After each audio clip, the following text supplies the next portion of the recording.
Family, Radhe Radhe. हम अपने YouTube channel पे आप सबन के स्वागत करत हई। आप लोगन के लिए बेटी दर्द भरा गीत लेके आया हई। ललनवा के तर्ज पे शादी विवाह का माहौल चालू हो गया। सब जनी सुनत जाए, ढेर सारा प्यार दुलार आशीर्वाद दे जाए और विवाह में गाइएगा, एंजॉय करिएगा। राधे राधे। अमामा के डारी डारी बोलली कोयलिया, अरे बोलली कोयलिया, अरे सुगना के बोली का चनार रे ललनवा, अरे सुगना के बोलिया का चनार रे ललनवा।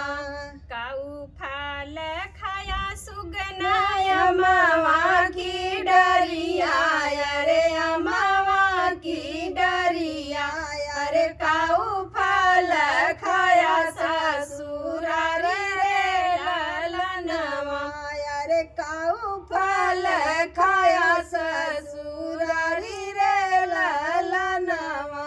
एक फल खाया भैया अमावा की डरिया, अरे अमावा की डरिया, अरे दूध माता खाया ससुरारी रे ललनवा, अरे दूध माता खाया ससुरारी रे ललनवा।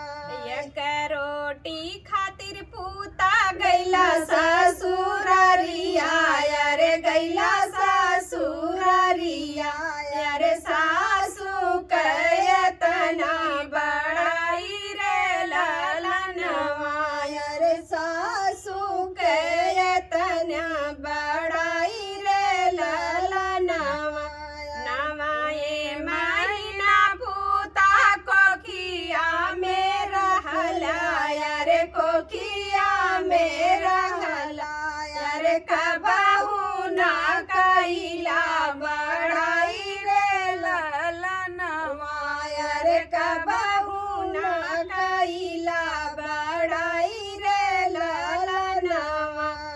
जमरी बड़ाई मैया वही दिन करबई, अरे वही दिन करबई, अरे जेही दिन स्वर्गे में जाबू रे ललनवा, अरे जेही दिन स्वर्गे में जाबू रे ललनवा।